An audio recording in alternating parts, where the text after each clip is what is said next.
everyone, my name is Muir, and this is X4 Foundations, and this is the Cerberus. Generally considered the worst of the frigates, but if you've been using my other guides and you're friends with the Argon, then this is kind of one of your better, this is, well, your only frigate option.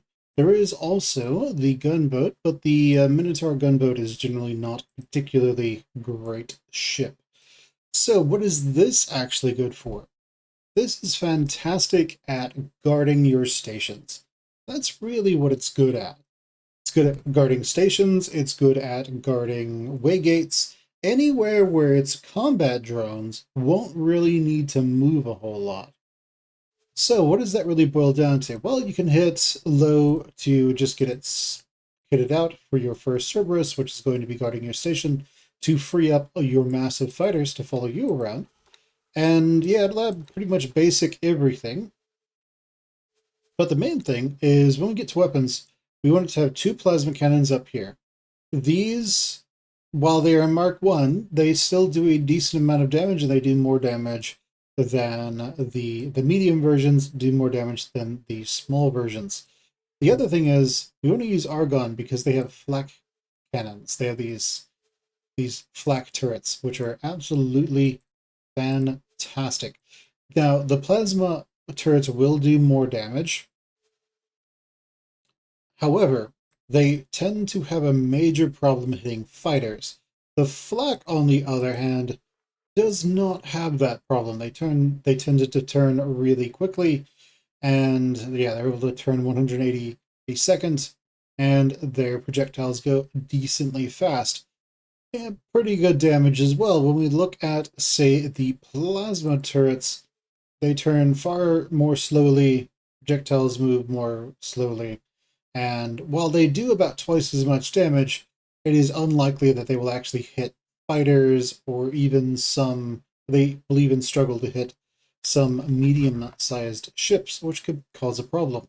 So this is really kitted out towards being a little bit of the in-between. It can fight against massed fighters, which the Xenon love to send your way, and it can also tickle some larger ships like medium and large ships, but not by a huge amount of damage.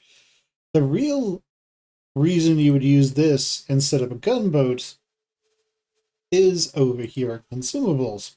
We can have 10 defense drones. These are just little drones that have a laser on them. They don't have shields or anything, so they will get destroyed. But these guys, all 10 of them, with your flak, will just part out any kind of small ship that comes your way. So that's what's nice. They will also aid to the amount of damage that's being done to medium and larger ships. But predominantly, if a large ship shows up, you're going to recall your big fighter fleet of Novas and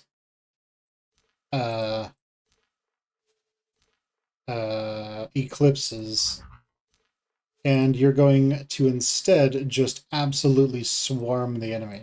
Now, the other thing is you want to have all service crew on this, because this ship is designed to defend and nothing else. The other thing you want is 2 repair drones.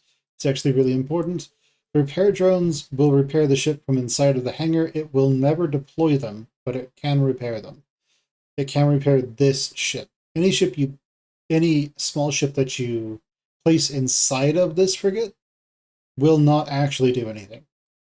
Now, what you can do is, if you want to increase the amount of defense that this can give, you might combine this with the Eclipse Vanguards and have this set to their leader, and for those to intercept for this, and for this to defend, say, a space station or something. That can also help you quite a bit. The main thing about this ship is that it repairs itself. It has a ton of combat drones that can just keep out all the time, or that it can release very quickly. And you'll probably have maybe 10 of these defending your station. Your station should be perfectly fine from anything that comes its way. Again, these would all be flak turrets instead, and these would be your heavy plasma turrets. Now, you can upgrade the engines. These are just combat engines. These are basic shields at the moment. You can improve those if you so desire, I recommend improving your shields first, then improving your thrusters, and then after that, improving your engines.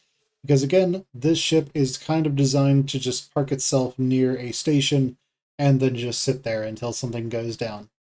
And then to jump into action and just start killing everything. That's its primary job.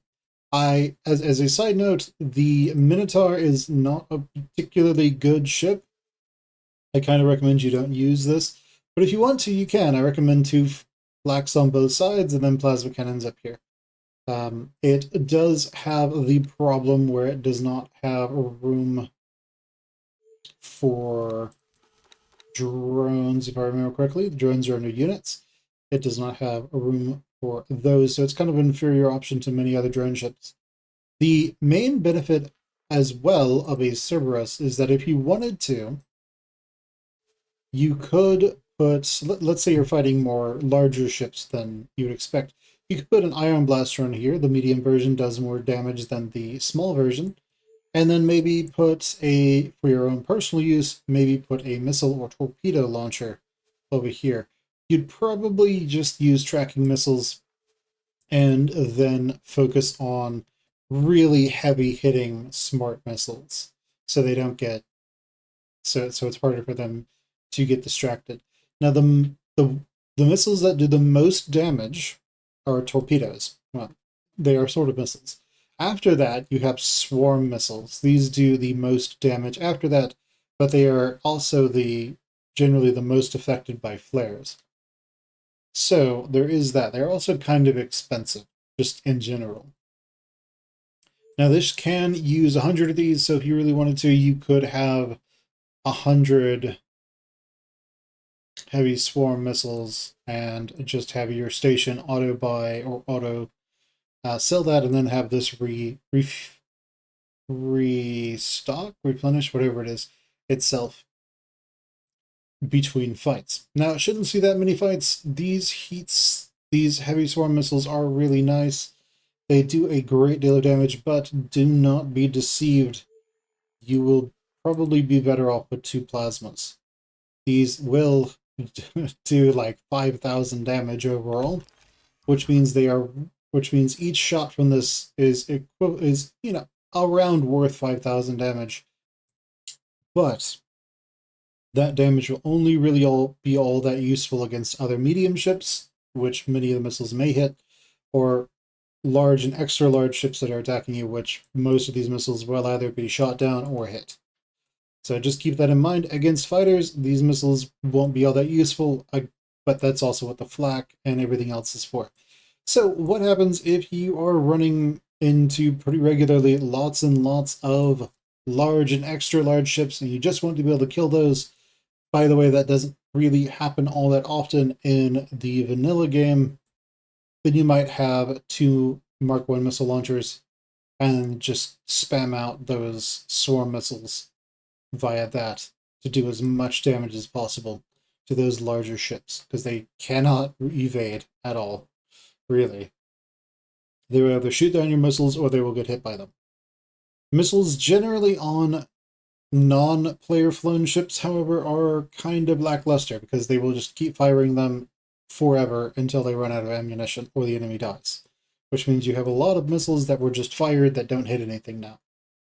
If, however, you're going to be taking these to large engagements and that doesn't really matter to you, I recommend guided missiles instead.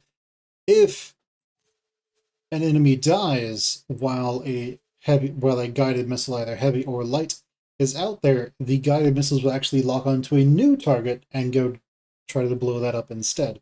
So if you are going to give missiles to your non-player flown ships, which is generally kind of frowned upon in the X4 community because it's kind of inefficient, then I would recommend you go with either light smart or heavy smart missiles if they're going to be sent into large engagements. But beyond those, just so you can get a little bit more efficiency per missile, it's probably not worth your time. So again, 4 flak turrets, 2 heavy plasma turrets, and then from there, anything else that you want here, make sure you have two. Where is it? Two repair drones and 10 defense drones just to help you out. Make sure also that you have all service crews so these ships get repaired during combat as much as possible. If you really want to, you can have, say, 2 or more Marines in there, but you don't need to. The enemy does not board your ships. Alright guys, that's going to do it. Hope this has been useful to you, and I will catch you guys next time. Bye everyone.